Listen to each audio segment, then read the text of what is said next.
Thank you, Mr. Prime Minister. This is Ben from Ethiopia.com. During the latest rallies in the country, we heard statements and slogans, even by party leaders, praising or appreciating those who were sentenced as terrorists by the court. So, what's your government approach to this trend with regards to the Anti-Terrorism Act itself? First of all, we believe that the anti-terrorism law is a law which is established as per the international standard. No one has challenged us in terms of the law itself, because all the articles are copies of those developed nations, and they have never said anything about the articles there. What they are telling us is not because of the article, because it's because of the government's misact or misdeeds that this proclamation is not interpreted as it is written. That's their allegation. So no one can tell us that this law is not to the international standard. It meets the international standard. It has been prepared as per the model document which has been produced by United Nations. It has been produced based on the model document of the African Union, and it has been also produced taking into consideration countries like United Kingdom, South Africa, and the best models countries in this regard. So I think this is the fact on the ground as far as the law is concerned. Those of the opposition party members who want this law to be scrapped, it's a wishful thinking, because the law has it meets the international standard. So that reasoning or their request is not holding any water. So I think that has to be understood. But those who have slogans regarding those criminals who have been arrested and in jail at this time, as per the due process of law in this country, some of them are still trespassing the law, and they should be very careful. They want to test the patience of this government, and I can assure you we will take actions by those who are trespassing the law. They say that there are some who will help them from the international community to make them released while they are trespassing the law of the land. This is a foolish kind of thinking, and no one can rescue them. No one, I tell you, no one can rescue them when they trespass the law. We have been always accused that we are repressive and all kinds of things. And I think time will test, and the truth will come at the end. We will not let a single bomb to be exploding in this country.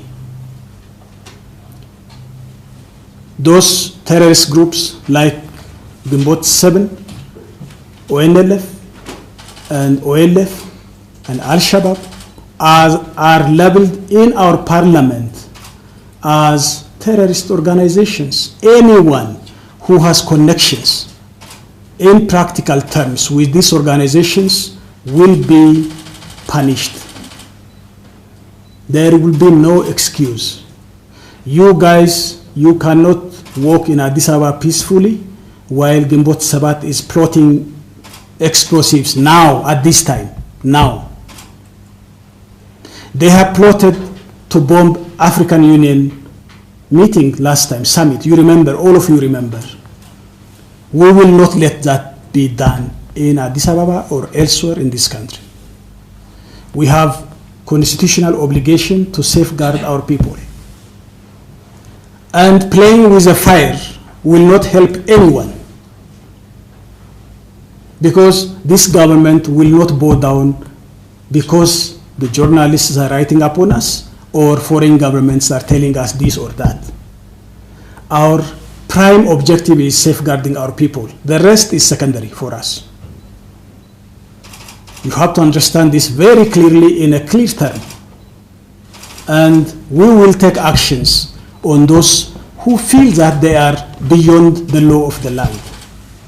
That's where democracy works. Democracy doesn't work in chaos. Democracy doesn't work in when some people think that they are beyond the law of the land. So I think we are very clear in this regard. We have been told several times, but we are still clear to our mind, and we will take actions accordingly. And anyone who plays with the fire, then that fire will burn them. That should be very, very clear. So I think we wish to have a democratic, peaceful, civilized opposition in this country. They shouldn't connect themselves with Gimbot 7 or ONLF or OLF. These are terrorist organizations. Some of the opposition leaders, we know them, we have all the evidence. But we still say, okay, let's wait until Gimbot 7 comes with clear evidence of with explosives. They have communications at this time. And what we want is clear evidence to be produced. We are producing evidences, and we are following this carefully, and we want to have red-handed those explosives. And then we will bring them to the court. It's only a matter of time. You will see it after some times. So those who transpass the law of the land, we will not excuse them.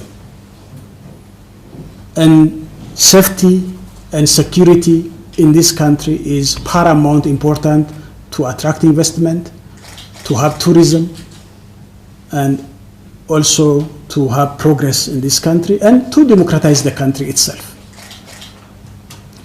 So I think this is a very clear message to all of you, and my government will continue on giving the space necessary for legal, democratically and peacefully operating opposition parties, simply because it's not a charity, it's not something we give from our pockets. It's a constitutional mandate and an obligation. It's also good for the ruling party, because we cannot listen our echoes time and again. We want opposition for progress. We want them to be a constructive, progressive, progress-making opposition party members in this country. And also, in the diversified setting in this country, you cannot have one party representing the needs and aspirations and opinions of this diversified country. So we need representatives for all those kinds of opinions and interests. So I think we are committed to have a constructive, legal, and peacefully, democratically operating opposition parties, and we pray for that. But some of our opposition party members, they are misbehaving, and they are misbehaving in such a way that they are connecting with those terrorist groups. And we will not let them to do any harm to this country by such bad conducts. So I think this is how we see, and we'll continue our progress. And I think thank you very much for your time.